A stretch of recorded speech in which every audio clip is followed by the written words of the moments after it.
My name is Dr. Nicole Musinski, and it is my pleasure to welcome you to Dr. Kat Clifford's invited lecture.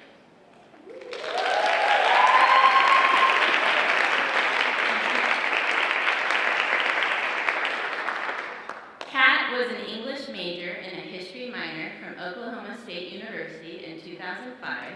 She went on to complete 2 master's degrees, one in Shakespeare and one in English. She finished her PhD in English in 2013 and at the University of Birmingham in the UK, where she studied performance histories of Shakespeare and early modern playwrights. She's taught a wide range of classes since she began teaching in higher ed in 2007, including dozens of literary topic courses and writing classes. She's always teaching the most interesting sounding classes. I wish I had the time to take her classes.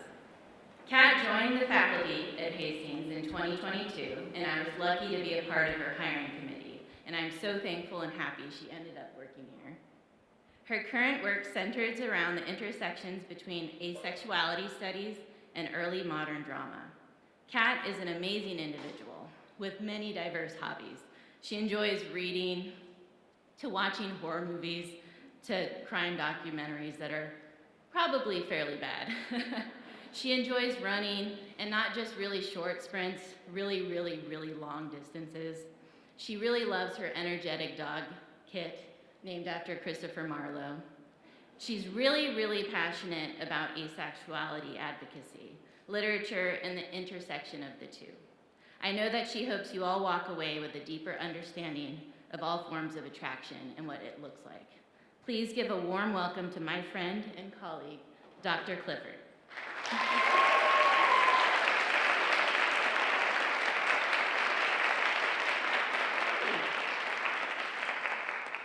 So first of all, thanks for coming today. Even like if it was voluntary or if your professors compelled you or whatever, thank you for being here. So there, you see the QR code on there. That's if you need to see my slides because of accessibility reasons or whatever. Just know that the PDF, when I transferred it in there, messed up the fonts, and so I'm really upset about that. The QR code will also take you to a works cited page and a bibliography for further like ACE resources if you're interested in that, nerds. So some stuff about me. So yeah, there's my puppy. You knew I was gonna get a puppy picture in there at some point, right? That's my puppy Kit. We started running together, which is super fun. As Dr. Musinski said, I like to run ultra marathon distances for funsies. So that's a picture where I look kind of badass, climbing up the rocks. So I just put that on there. Yeah, and I like, reading, TV, Legos. I like my people, like my students. Aw. I also am a queer woman, and I identify as asexual. So therein lies the thing that we're going to be talking about today. There's this joke about asexuality that when you come out to somebody, there you go, yeah, thank you. There's this joke about asexuality that when you come out to somebody, you have to like have a PowerPoint on the ready because no one knows what that is. So I am lucky enough to have a captive audience to my PowerPoint today. Yeah, right. So what I'm planning to do today is dispel some of the myths and misconceptions about asexuality, as well as just kind of like inform you about some of the work that I'm doing. I'm like really excited about some of the work I've gotten to do in Shakespeare lately. There seems to be like a really cool community of scholars kind of like rising up around asexuality studies, and I wanted to like give you guys an introduction to that. I think that this has like wide-reaching impacts for folks who aren't asexual, but want to understand sexual attraction and desire and how society kind of like structures those things. So I hope that there'll be something for everybody here today. So what is asexuality? That's where we're going to start. So a little bit of like 101 for folks who have no idea what I'm talking about. And then we'll move into asexuality studies, which is the realm I've been kind of like playing around in for about the last 6 or 7 years.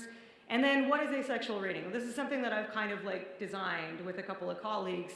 And there's this joke about humanities scholarship that a lot of research is me search. So like that's where that came from a little bit. So one of my key questions here is what can we gain from understanding asexuality critically and thoughtfully? All right? So because, practicing like good, argumentation and stuff. What's my thesis? Here we go. So my thesis for today, something I'd like for us to be kind of thinking about throughout this presentation. I think of asexuality as a magnifying glass on the ways Western society centers sex, sexual rites of passage, attraction, reproduction, and ways of relating. Asexual reading offers a critical lens on literature, culture, and politics, which reveals how asexuals and allosexuals alike are impacted by compulsory sexuality. There might be some words in there you don't know yet. I think allosexuality might be the word that is like, what is that? Well, we asexuals have a word for you people who are not asexual, and it's allosexual, so that's what that is. Compulsory sexuality, we'll get to in a minute, but if we think of this as the sort of like social structures that kind of define sexuality as we know it, that's what compulsory sexuality is. So let's start with a definition. I'm going to tell students in writing classes that we have to like make sure we're on the same page when we're talking about things. So what are our definitions?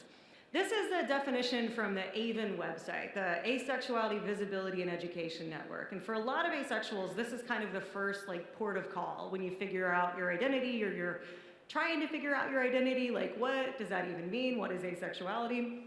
And this for me was a pretty useful website as well. This is an activist network, so that's kind of important to understand, right? That like one of the things that they are doing is trying to get the word out about asexuality as something that is like common, that it's not just like one or two people kind of experiencing something. There's a lot of asexuals out there, and that these are the sort of common experiences that a lot of people feel, right? I'm going to tell you, I have some issues with this definition in a second, but like it's a pretty useful starting point, okay? So the bold part says an asexual person does not experience sexual attraction, okay? So think about that for a second. Doesn't experience sexual attraction. They're not drawn to people sexually and do not desire to act upon attraction to others in a sexual way. Unlike celibacy, which is a choice to abstain from sexual activity, allosexuality is an intrinsic part of who we are, just like other sexual orientations. Heterosexuality, homosexuality, asexuality, it's all just intrinsic, right? It's an important part of understanding how we see the world and how we understand relating to other people, but it's not celibacy, right? Asexual people can and do have sex, right? This is an important part of asexual advocacy is trying to say that. I'm gonna say why in a second that emphasizing that point too much is also kind of problematic, but it's important to note that asexual people are just like anybody else, but with a different experience of sexual attraction than allosexuals. So I think this is a useful definition for a lot of reasons. I think emphasizing that asexuality and celibacy are different things is also like really important. But there's some things I don't like about it, which is namely the negative there. So does not experience sexual attraction, are not drawn to people sexually, do not desire to act upon attraction, et cetera, et cetera. Asexuality is sometimes described as the lack of sexual attraction. I also have a problem with this definition, right? What's the problem with that? It's defining the thing by what it is not, right? So I am not this, and that's the thing that constitutes my identity. That's the thing I have a problem with. So it's hard to talk about this against what it is not, because these are the definitions that we have, right? This is a definition I like a little bit better from a book that I really recommend if you're interested in like doing a little nerd reading on this topic. It's also a great introduction too, from Refusing Compulsory Sexuality. So people on the asexuality spectrum, also called ACE, experience little to no sexual attraction and or little to no sexual desire. And these things are not evidenced by either the presence or absence of sexual arousal or activity. Asexuality is defined by a relationship to sex that is atypical to what has been decided on by society at large to be normative. And that atypical nature is marked by varying degrees of sexual attraction and desire. So like a lot of things about this, it's a little bit more kind of positive. It's a little bit more saying that like we're just talking about sort of different experiences of the world, right? Asexuality is a spectrum, right? Like this might be something that applies to kind of parts of attractions that you feel or different types of attractions, but maybe not holistically, right? So the older image that we used to use is an asexual umbrella, right? That there's a lot of different things kind of under the umbrella. I also really like the atypical to what has been decided on by society at large to be normative. because that's taking the definition away from this sort of individual experience and like the ways that you can doubt your experiences and think about all the things that you've done in your life, towards something that's like, okay, but like, why is society impressing upon a certain kind of normative sexual behavior in people, right? So that's one of the reasons I like that. I'm going to tell you what asexuality is not in a second, and I've heard all of these in various ways. So it's not attraction to oneself. That's not what that is. It's not new. We're going to talk about how it's not new in a second. Again, it's not celibacy or abstinence. Those are choices, behaviors, right? Asexuality is intrinsic. It's not sexual dysfunction or pathology. This is an important point as well. It's not a gender identity, although if you've ever studied gender and sexuality, you know that there's a lot of Venn diagrams between the two in various ways. And it's also not that sciencey thing, that mitosis thing, right? Which people, oh, you're gonna start, no, stop. It's also important that sexual attraction and libido/desire are not the same thing. I'm not gonna speak at length on that, but that's sort of an important point, right? So the sort of generalized feelings of sexual desire that are not directed towards somebody, that's something that's a little bit different from being attracted to somebody. I know, this is a lot of like extra little things that we add, little caveats, right? Hey, the next slide has some aphobia, some like things that people say to asexuals. So if this is you and you're like, that's not great, just like prepare yourself for a second. I'm gonna dwell on the slide for a second. These are things that people have said to me or my friends, right? And like, yeah, I see people in here that I know are asexual who are like, yep, pretty much, yep, seen that one, right? So just take a look at that slide. Yeah, just don't say that to people when they like tell you about themselves, just as a general practice in life. It's when you have a self-revelation and you share it with somebody, don't immediately go, well, that's not real, and it's not real because of this, or it's not real because of this way that I understand sexuality. So why do people act this way? Why do people say these things? Why do you have this knee-jerk reaction to hearing about asexuality? And maybe if this is a brand new concept for you today, you're also having this knee-jerk reaction, like, you're fooling yourself, or there's these other things. So what's underlying that knee-jerk reaction? I have a theory, which I'm sure will surprise everybody. I think asexuality puts a mirror up to the ways that people think about sex and attraction. I think what it does is that people are seeking a frame of reference for asexuality when they hear about it that still fits into their understanding of human sexuality. And so the knee-jerk reaction is to say, well, you're wrong, because it's easier for you to say that somebody else is wrong than that you're wrong, right? Or that you maybe don't understand the world as fully as you thought you did. That's epistemological stuff. That's kind of hard, right? What it does is, the reason I say mirror, right? Like if you want to the metaphor, we love metaphors, right? It reflects back to you your understanding of sex and attraction. So it's a mirror, right? These 3 points here, I'm going to talk about a little bit more kind of as we go.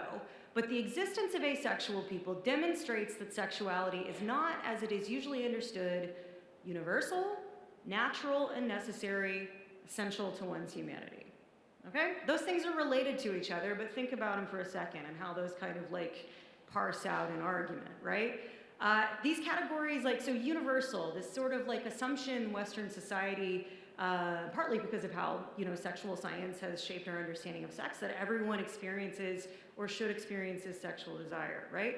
Well, it's just not true, right? Even think about people who aren't like categorically asexual, right? Like there might be circumstances in your life where your sexual desire and attraction to people kind of like fluctuates, right? So how does that interact with the universal part, right? This assumption, this universality assumption, erases asexuals. It says, oh, you guys are not like normal humans. Well, we're awesome, but whatever. We are normal humans in a lot of ways. We understand too that this assumption probably grows out of a way to combat sex shaming. And I want to say too up front that this is not a talk that's trying to convince people to like, oh yes, celibacy. That's not what I'm trying to do here. I'm actually very sex positive, and I'm very much in favor of people having consensual sex with the people they want to have consensual sex with, right? But in the case of what I'm talking about here, I'm talking about the erasure of people like me, right? I'm talking about how people like me have been denigrated and infantilized and called not quite adults because of these things that we experience.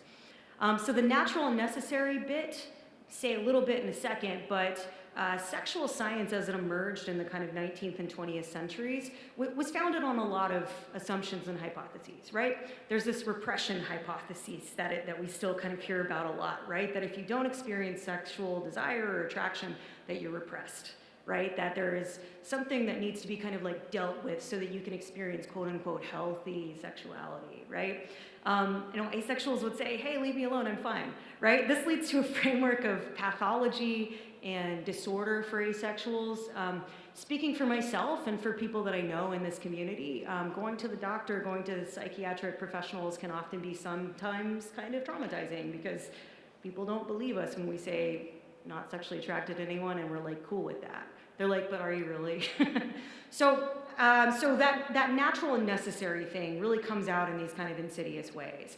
And the third thing I've got up there is the idea that asexuality is essential to one's humanity, right? Now, this is coming from some interesting kind of intersections, right? Like, so a lot of activist movements, I'm thinking specifically of disability activism in the 70s and 80s, wanted to say, like, look, we're just as human as everybody else, don't infantilize us because we are sexual beings as well, right? And I'm not trying to take away from that and the need to like position yourself that way. But the problem is, again, this kind of universalizing, right? That sex is the thing that makes you human. That sexual desire, attraction, relationships, these are the things that make you human. So yeah, asexuality is also queer. I want to say that up front too, that we're queer and we will fight for your right to sleep with whoever you're attracted to, but we would also really like it if folks stop saying that sex makes us human, generally speaking. So this is where asexuality studies comes into it. So listen, I came out about 10 years ago, about 2015, I figured out my asexuality, and it wasn't like coming out of the closet because I like didn't actually have the words for it. I didn't have a framework. I didn't know what this was. And then I started looking into this word and this definition, and I was like, oh, yeah, see, I knew there wasn't something wrong with me, but like all you people were telling me there was something wrong with me. And like, no, there's other people who've had these experiences as well. So that was pretty cool. But after that, after this kind of moment of self-revelation and kind of dealing with that, I started to think like, professionally, okay, what can I learn about this from other smart people who've been thinking through it, right? I know a lot of scholars in this room will feel similarly like these like little pet projects that you have that are like, oh, that's interesting. I should read articles on JSTOR about it, right? Yeah, nerds. But like, so asexuality studies, as I came to understand it, and as I've been doing the reading for 10 years, is an academic field that takes asexuality seriously as both an orientation of individuals, so the individual, the personal, and as a lens for deconstructing society's assumptions about sex and sexual attraction, right? So it's both something that people experience, but it's also a way that we can kind of access these other frameworks for thinking about society, right? And that's where some of the stuff that we're going to talk about comes in here today. So like just to give you like a little bit of background on this field is about kind of 20 years old. There's lots of gender scholars and queer theorists who've done work in kind of normative sexualities in various ways for 40, 50 years, but specifically asexuality and non-sexuality studies started to really take shape in the early 2000s. There was these publications by this one man, especially this psychiatrist, Anthony Bogart, and listen, I like that the guy recognized that we exist, but like don't go back and read those things. Okay, they're kind of terrible. Like basically he was interested in like, some people say they're asexual. Let's see if that's real. Like that was kind of his like thesis. But what he did is he kind of looked at census data and he said, well, what percentage of the population do we think might kind of identify in these ways? So he offered some kind of foundational ways to think and some things for us to react against as well, which is sort of important. So it started in the kind of social sciences. One of the problems with that kind of research is that it wants to identify a true asexual versus a false asexual, something like that, right?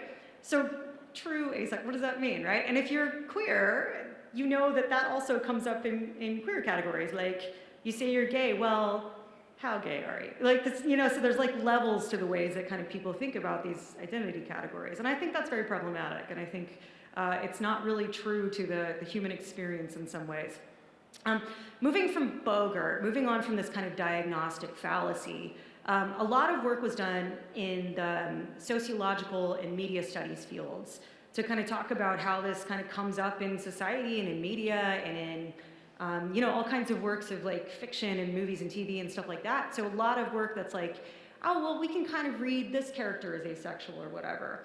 And then in the last 10 years, something has kind of shifted in the field into something that I'm working on more, which is kind of like, okay, but like how can we understand how all of these pieces are kind of interacting?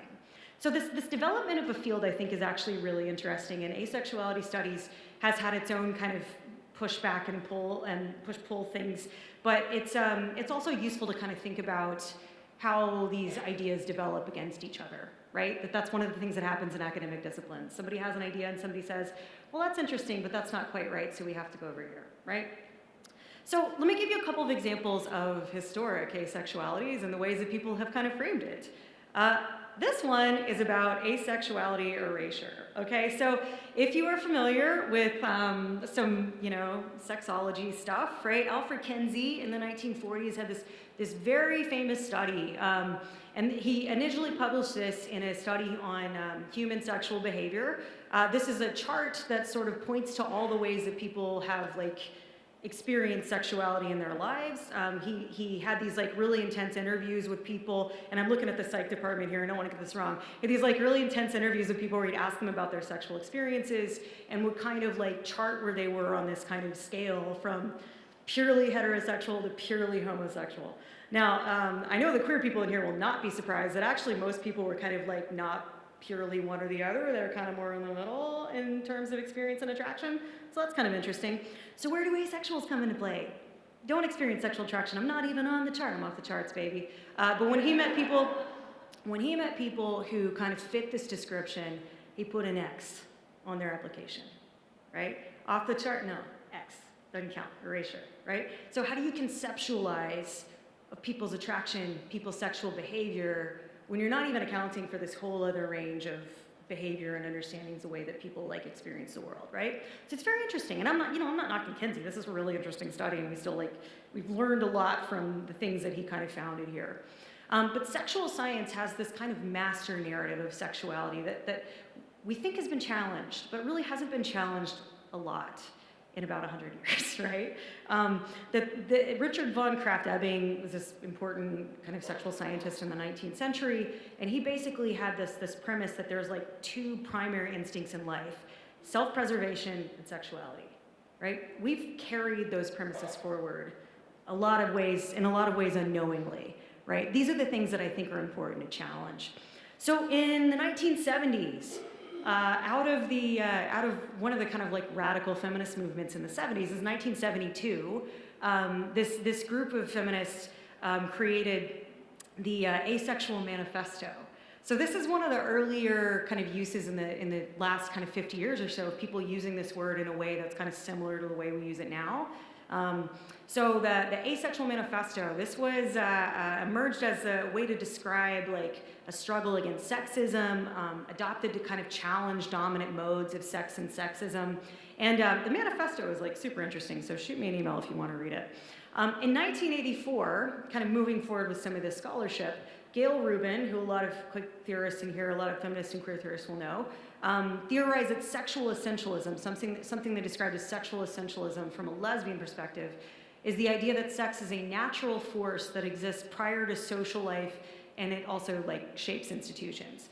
So she created what she called a kind of charmed circle, this kind of diagram where in the middle of the charmed circle, you're thinking about certain kinds of sex and relating that are kind of more valorized by society, that society likes a lot better than others, right? So thinking heterosexual, monogamous relationships, coupled, procreative, versus the more kind of marginal types of sex and relating, which is homosexual, queer, kinky. What happens to things on the margins? They get policed, right? So I think as a concept, this is something that's kind of leading into the ways that asexual studies has begun to kind of theorize asexuality, right? So there's some marks along the way that are really important. And man, I could read you pages and pages of things that I've written about the ways that queer theory has had some problematic assumptions about ace people, but that's not for today. So compulsory sexuality. This is a term that I mentioned earlier on in the presentation. Compulsory sexuality describes the assumption that all people are sexual and the social norms and practices that both marginalize various forms of sexuality, such as a lack of sexual desire or behavior, and compel people to experience themselves as desiring subjects, take up sexual identities, and engage in sexual activity. So sit with that for a second. This is sort of important, this concept of compulsory sexuality. This is indebted to Adrienne Rich's Compulsory Heterosexuality, also an important feminist essay from the 80s. Basically what this is it's like a system of social control built around sex and sexual attraction, right? And so describing it as compulsory means that people are kind of like looped into it whether they want to be or not. So it's not a choice of like, you know, I erase asexuals just because I mean to. It's not that. It's usually just like it's built into society. It's built into the ways you think about the world, into the media that you consume, the sort of philosophies that you have about sex. This is kind of like a built-in assumption. If you want to think about this against like feminism, like this is kind of to asexuals what patriarchy is to feminism, right? It's like a system of control, a kind of policing regime that limits what people can do.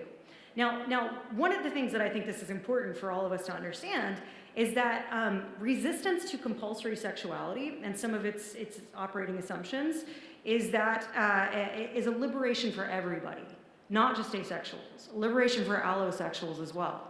How are we constrained by the ways that we expect sex to work in society and the ways that, that it oppresses certain people, right? This is really the question, right? If we can think about these things and if we can really kind of like work through them, like this is a means to like, sorry to be cheesy, but kind of like make a better world. And a lot of students in this room resonate with the idea of like wanting to live in a better world. So here are some operating assumptions of compulsory sexuality. And there's a ton more, but this is just like, you know, for the sake of the presentation, here's a few that you can kind of latch onto. So one thing compulsory sexuality does is it affixes sex to health. Like we talked about a second ago, right? There's a healthy limit of sexual desire and you kind of fall inside of it or outside of it and you need to be fixed if you're not within that, right? What is healthy? How is health defined? What is this sexual good life that is kind of mystic and understood and where does it come from, right? There's a diagnostic fallacy in there as well.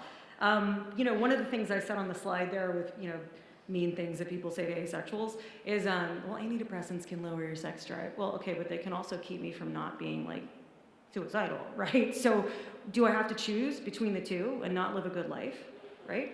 And I'm being tongue-in-cheek but also serious here, right? These are things that people say. What does it mean? What does it mean to have a sex drive within a certain kind of parameter? There's also gendered implications here, major gendered implications, right? And the asexual men that I know probably get the worst end of the stick in a lot of these arguments.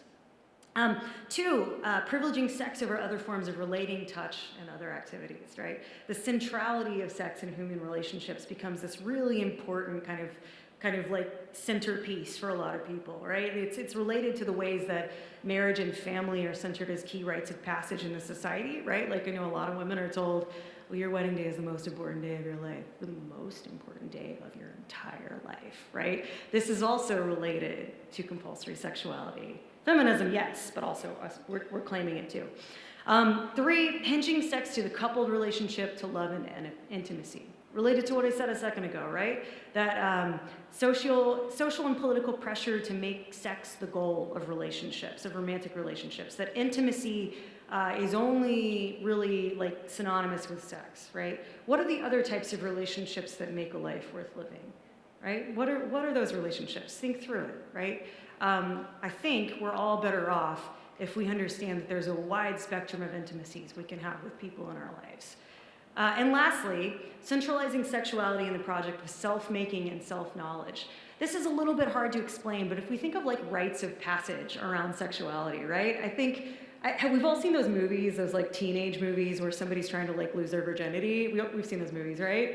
So that would be an example of that, right? That if you lose your virginity, then you cross over from childhood to adulthood, right? So that's one of the kind of key ones. And a lot of feminists, of course, have had a lot to say about the concept of virginity, but yet we still kind of see this centered in our discourses, right?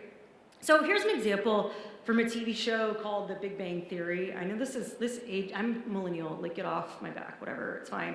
The main character in the show, Sheldon, and if you can't read that, basically what's happening there is this woman, this beautiful woman, has like taken off her top and she's standing there and she's like, I want you, Sheldon, right? And he's like, ooh, yeah, your breasts are a little asymmetrical. Like, so he's not like interested. Like he's thinking about her in a kind of like clinical way, and the gist of it is he's not interesting. So he goes back and like, you know, he talks to his friends, and his friends are like, oh my gosh, how could you not want to like sleep with her? She was like offering herself. And he's like, they say, oh, you're crazy. And he's like, I'm not insane, my mother had me tested.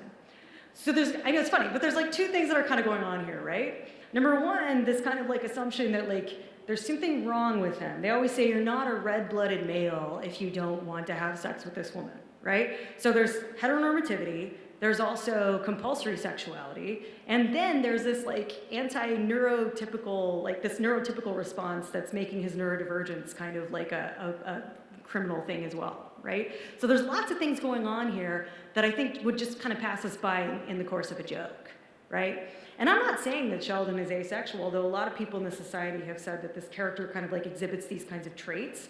As we'll see in a second, the representation side of it is actually not that important to me. Okay, so as I was thinking through this research, as a literary scholar, as a person who, you know, who writes about literature and teaches literature and Shakespeare and all that stuff, I was thinking, right, well, what do I do with this in literature? Is it just like, do I just live a life of like reading books and like trying to find asexual characters? I mean, okay, I can do that, I guess. So this is a short story. A New England Nun is a short story that I really liked and that I remembered from college and that I returned to when I was trying to piece through like what asexuality studies looks like in literary studies. This is a short story from 1891. And actually, Dr. Oman's sitting over there. She's actually published on Freeman, which is very cool.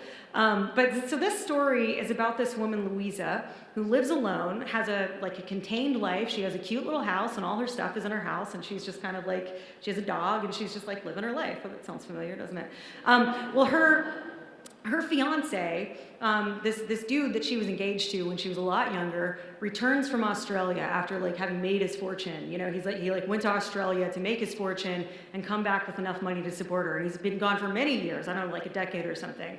And so he comes back and it's like, oh, okay, well, I guess we have to get married now. And they're both kind of not into it. They're both like, oh, okay, well, I guess, well, I made this promise and so I have to follow through with it. By the way, if you're a student and you're listening to this, like, it's okay to break it off. The thing that happens, the thing that progresses in the story, luckily, is that it allows her it allows them to break it off. Like there's a device that happens and they get to break it off, and basically she gets to live the life that she wants. She gets to kind of live her solitary days in her home with her knitting and her cute little like knickknacks on the shelves, and she's content. Right? The story suggests that she's kind of content. So of course I read this as an asexual and I was like, well, come on, it's ace. And it's easy to read her that way, and it's easy to teach that story that way, even though the story doesn't mention anything about asexuality or attraction or anything like that. So, okay, so I was thinking through this, and as I started to think through the like limits of this kind of argument, of like looking at stories and seeing if I can find like ace characters, I was kind of frustrated by this. It was like, is that the ceiling? Is that like all we can do is in literary studies? Just like as a Shakespeare scholar, I look back at Shakespeare's plays and I go, well, I mean, he's kind of ace, you know? Like, it's so boring. I hate that, right? So I started thinking about like, okay, well, representation is useful and it definitely serves its purposes in creating an archive and making people sort of like, oh, wow, okay, there's actual ace characters like living their life in a work of fiction. Like, that's great, right? But it can't be the ceiling on our scholarship. So I started to ask this question. What does it mean to read a text asexually beyond representation, beyond this question of just like, are there ace characters in the text? So the two overarching approaches that I think I've seen to asexual studies in literature and in a lot of the humanities, right, is this sort of look out for characters or historical figures who seem to be aspec or like demonstrate these kind of like asexual characteristics, and then like talk about that. So that's one approach. The second approach is to look at a text's representation of and reactions to compulsory sexuality and deconstruct the ways that system is operating upon all the bodies in the text. So that's where I started to go. That's the thing that was the most interesting to me. So in about 2019, I met a couple of friends at a conference, and we were talking about this, and we were trying to figure out, like, what would this look like in early modern studies, right? In, like, stuff that was written in the 16th and 17th century. Again, like, how do you start to construct a field about asexuality studies in early modernity? And, like, I'm not trying to, like, brag or anything, but I'm, like, one of the first kind of few people who started to think about this question. We have a book coming out next year, an edited collection, where we're going to kind of, like, break down a lot of these things. So I've been thinking about this really for 6 or 7 years, this thing in my field. I came up with these framing questions. I'm sorry for students in my class who are, like, traumatized by how many questions I make them ask, but I'm really big on heuristics, on finding questions that I can apply to a text and then kind of, like, thinking through the limits of those questions. So that's what I've done here. So my questions: in what ways does the text or characters in the text allude to, enforce, or resist compulsory sexuality? If we assume that asexuality, like queerness, is always present in some way, where is it present in the text? Are there resonances of asexuality or other forms of resistance to compulsory sexuality? And then, instead of looking for asexually identified characters, are there ways to identify asexuality as a force or type of narrative design in the text? I don't expect you to understand exactly where I'm getting at with all of these questions, but just to give you a sense of where I'm going with some of these analysis, these are the questions that are kind of on my mind. So I'm going to show you an image that is probably going to invoke some bisexual panic, and I'm really sorry about that. This is from the 2009 Shakespeare in the Park production of Twelfth Night, starring Anne Hathaway, there in the middle, and Audra McDonald, and some guy. So, right, so I'm a Shakespearean, and I turned to Shakespeare. I was like, okay, well, how can I think about Shakespeare? And you know, kind of like thinking about, like, what play do I think is the most kind of, like, sexually motivated play in the canon? And there's a couple I could have gone with, maybe Midsummer Night's Dream, right? Like, there's a potion and stuff, but I think Twelfth Night is the one. So I started to think about Twelfth Night. I started to work on this play because it is all about sexual attraction and sexual panic, like, so much sexual panic. Romantic comedies are, like, sort of perfect for this type of analysis because what they can show a contrast. Right? They can show, like, this is what attraction and desire and romantic relationships are, like, supposed to look like. So then what's filling in the gaps? You know, where are the fissures in that? So in case you're not like me, or I think Claire Fuquay, and having had read some of these plays kind of, like, more recently, here's a quick and dirty summary of Twelfth Night.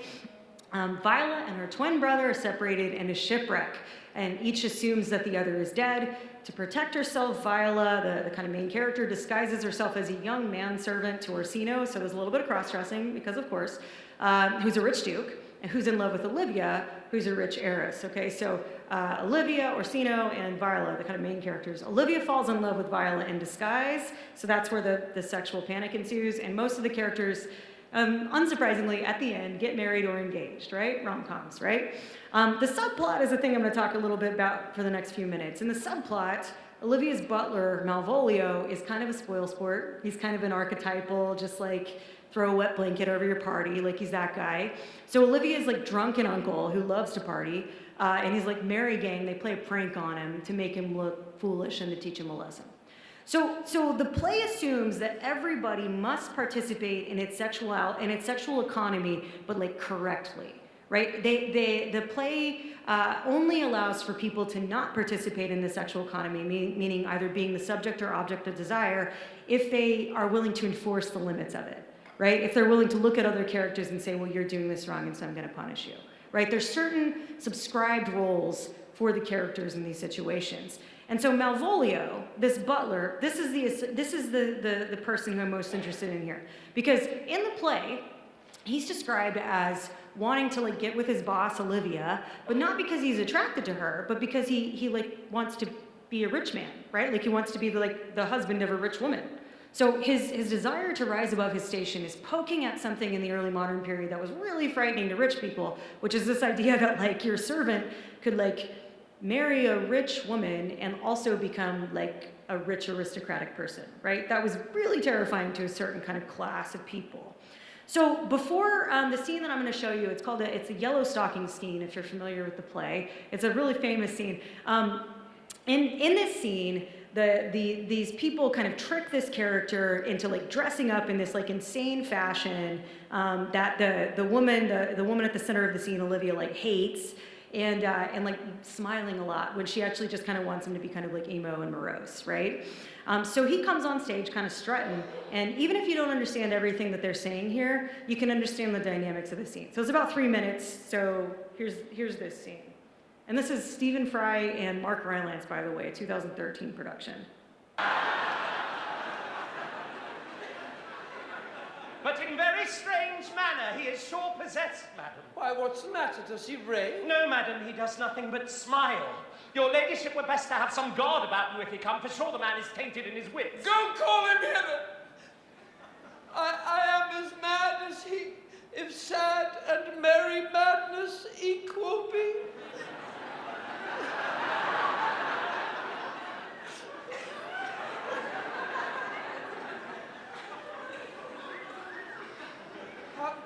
How now, Malvolio?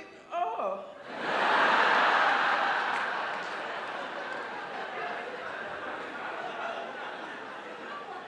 Sweet lady.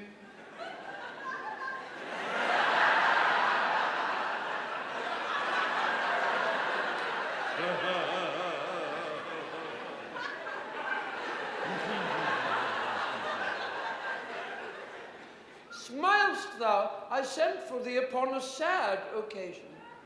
Sad, lady? I could be sad. It does make some obstruction in the blood, this cross-gartering, but what of that?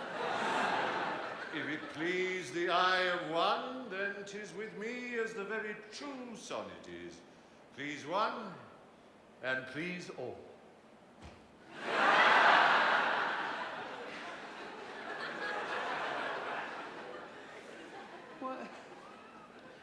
Why, how now, man? What is the matter with thee? Not black in my mind, though yellow in my legs. It did come to his hand, and commands shall be executed. I think we do know the sweet Roman hand.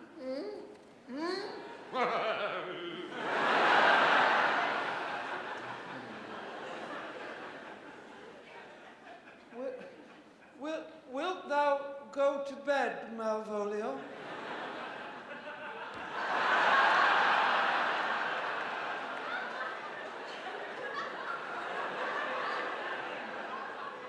To bed, aye, sweetheart, and I'll come to thee. God comfort thee. Why dost thou smile so, and kiss thy hand so oft? How do you, Malvolio?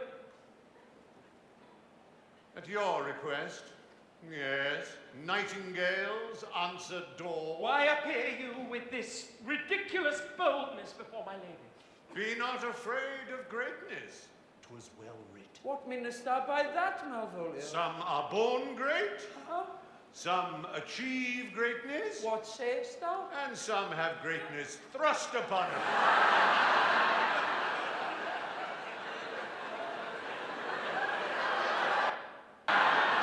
Okay, so that's a pretty famous scene in Shakespeare, and it relies on the blocking. It's a very important scene if you block it correctly. Kathy knows what I'm talking about.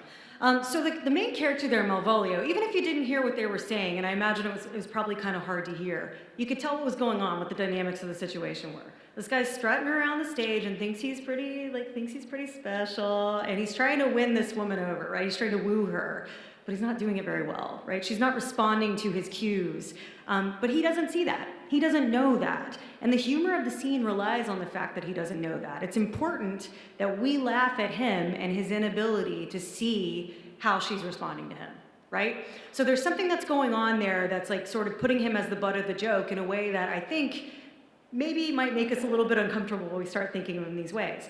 His name Malvolio literally means bad desire.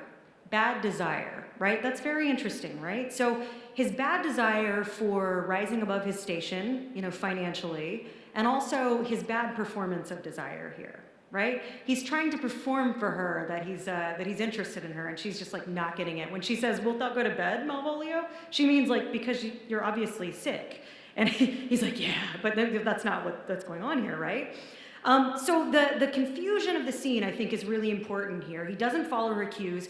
We know he's not going to succeed, right? Like, we know well in advance of the scene that he's not going to succeed. This is not going to work the way that he thinks it is, but he doesn't know that. He's following a script that he's been given that's supposed to make him successful at this, according to what he understands the script to be. So two main parts of my reading of him here are both related to this idea of him being named bad desire, literally. And I am arguing, too, that he's punished in this play for his bad desires. His ridiculousness in the scene, even though he's like following this script he's been given, shows that he's bad at romantic wooing. He's bad at these like sexual scripts, these gestures that you're supposed to make to like win over the person you want to be with. He doesn't know how to do it. And two, because his motivation is to rise above his station, which, you know, frightened aristocratic people in this time, the comedy just won't allow him to succeed. It's a very conservative comedy in that. That's my hot take about Shakespeare. I actually think he was like very conservative. We might say in some ways that he's ace-coded, but that's not as important as how he's performing desire here. I don't actually care if he's ace-coded or if he's asexual. That's not the most important thing. The most important thing here is how compulsory sexuality is putting this desire upon people as a performance that they have to follow through correctly, right? So the next scene, or the next time we see him on stage, he's being punished, right? He's put into what he's told is a prison, and the lights are put out, and he's basically kind of tortured for a little while. Ha ha ha, comedy.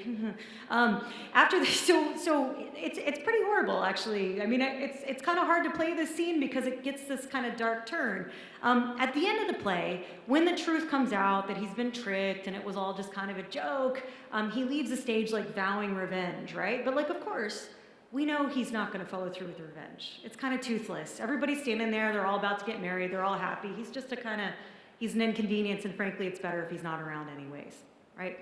So what? In Illyria, the setting of the play, being bad at desire, at wooing, is an unpardonable sin. The play is a romantic comedy, and it needs him as a contrast. The play requires a person to inhabit this role. It needs somebody who can be the kind of butt of the sexual jokes, right? Illyria, in his compulsory sexuality, cannot abide something that doesn't do it correctly, that doesn't perform that correctly. So here's my kind of takeaway from all of this. There's another prong to this argument. If you're interested, then I can show you the draft that I've written about this thing. Or if you take my Shakespeare class in spring 1, we can learn more about it together. But asexual reading. So what I've been trying to do here is point to the ways that reading asexually and with like an ear towards kind of asexuality and non-sexuality resonances, you can maybe see some of the ways that these scripts are forcing people into certain roles, right? I think that is bad. I think that's not liberatory. That's not something that's geared towards human freedom and people being able to express themselves in ways that feel right to them, right? So my larger argument about the play can point to the types of things that asexual reading can reveal. This is important because beyond identity, asexuality can point to the ways society is constructed, who it polices, and what behaviors it requires. And I'm sorry if this is corny, but I do think that this is radical and potentially liberatory, because what we're talking about is how to make a better world, how to make the world more inclusive and more interesting. So literary studies, as I see it, is not just about sort of looking at a kind of text in isolation. It's about thinking about the human condition. And that's what I think this type of literary criticism could do. So that's me. That's the stuff I'm interested in. I'm working on. Happy to have longer conversations with you. I mean, don't ask me weird personal questions about my sexuality, but I'm happy to answer any other kind of broad other questions. I hope this has been educational for you. Thank you so much for coming to my TED Talk. Yeah.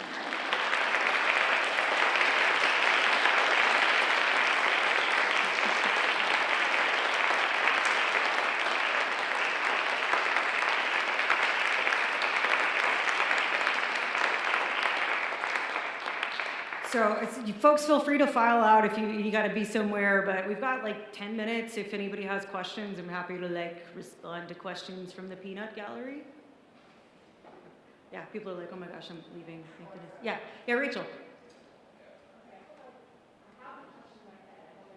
Yeah.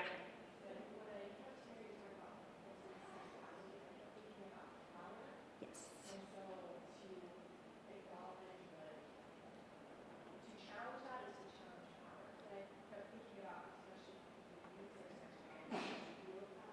Yeah.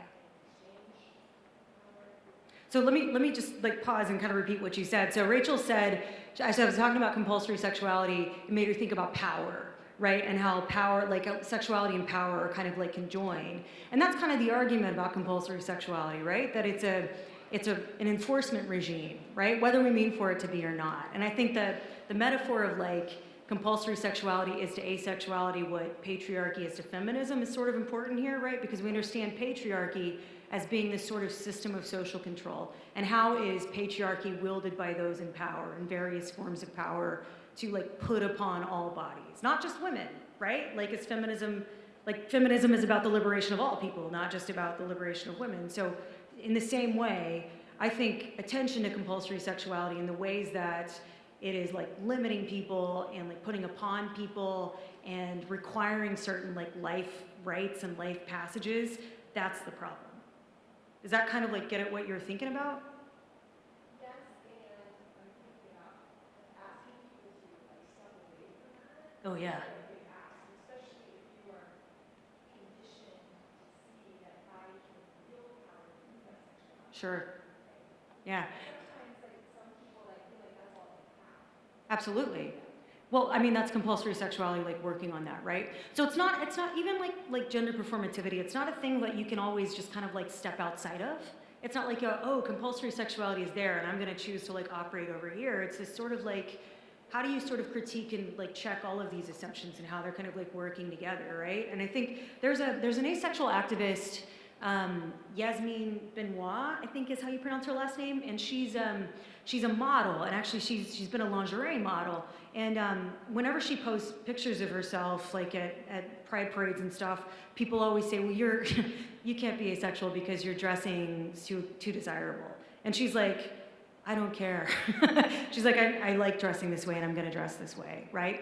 So some might see her as kind of wielding her sexuality as a way to like control people, but what she's doing is kind of drawing attention to the ways that people want to impose these kind of sexual things upon her in some ways. It's a bigger question I'd like to talk to you more about if you're interested. It's like really cool, yeah. Eleanor? You use the term sexual panic.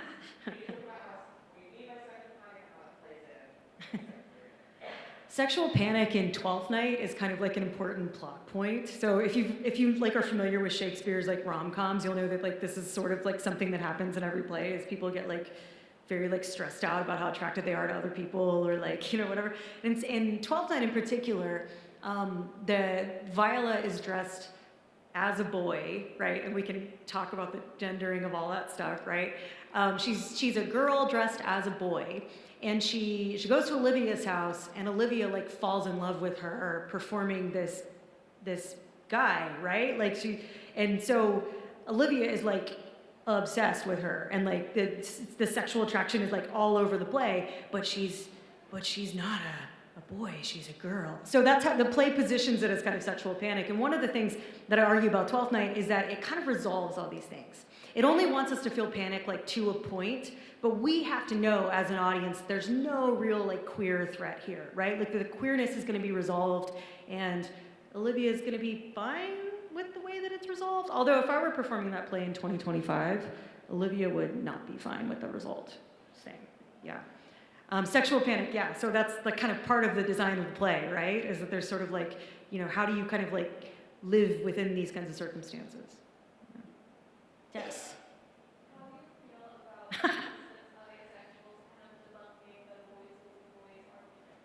Can you say a little bit more about that? Tess said, how do I feel about the asexuals debunking the boys will be boys all your argument? Yeah. Boys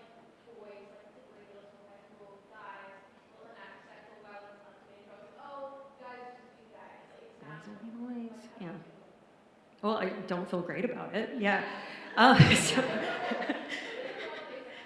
So in general, the kind of boys will be boys argument, right, is based on these sort of gendered assumptions about sex, right? That like, I think, I said a second ago that I think a lot of asexual men really get the short end of the stick in this, because men are supposed to express their sexuality in these very like particular society-approved ways, right? And if you don't, then you might feel compelled to perform them, or you might feel compelled to act them out in certain ways, right? So, so yeah, like when men are sort of like one-upping each other with sexualizing somebody or whatever, just as an example, but like a compulsory sexuality reading of that might be, see, look at the requirements of this sexual performance, right, in order to feel like men.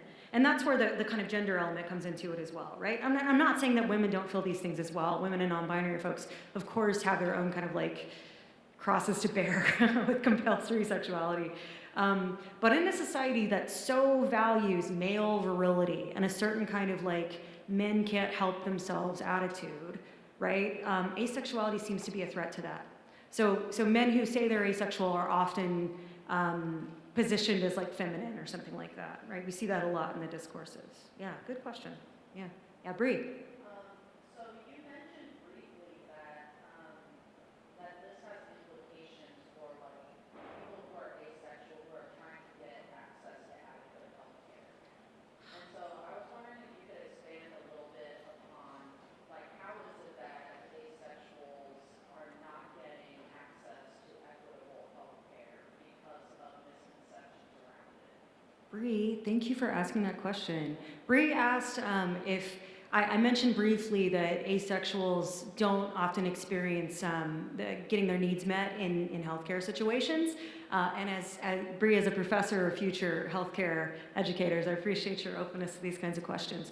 My experiences, and and I don't want to dig too deep into this, but my experiences in mental health settings is that I'm usually the one educating my mental health professional about asexuality, and that sucks. Right? Because usually the knee-jerk reaction for mental health professionals is, but you don't experience sexual, okay, so there's something wrong with you that we need to work on together, right? And what that can do is it can set back, number one, my trust in the person that I'm talking to and in their expertise, and number two, in the feelings that I have towards myself and towards my own kind of sexuality. It's this underlying assumption about sexual health that I have a huge problem with. In medical situations too, asexual people can often be sometimes a little bit kind of reticent to say that we're asexual.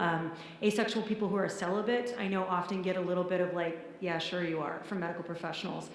And that sucks. And I understand that people lie to medical professionals and that that's where that's coming from. But maybe if like, I don't know, if medical professionals understood that there are people like this in the world, they would be less inclined to doubt the truth that we're talking about. Thanks for asking that question, very appreciate it. Yeah. So in your asexual reading, is aromantic reading part of that, or is that something that you learned during analysis? It's a great question. I wish I had time to like really talk about that in my reading. Tina asked if aromantic readings are kind of like part of the asexuality, and they definitely are. I know a bunch of scholars who are working on aromanticism specifically and the kind of the romantic scripts and things like that, right? So I've kind of blurred the boundaries between the two a little bit here for the sake of argument, but you're right to mention that there's a difference there, right? Aromanticism, for people who don't know, is a type of attraction that people experience or don't experience or experience various levels of towards other people. So I'm asexual, but I might desire to be in relationships with people, and so would therefore be hetero or homoromantic or biromantic asexual. As the case may be, I'm actually aromantic asexual, so I just tick both of the boxes. But that's also a really kind of like fruitful place for analysis. Thanks, Tina.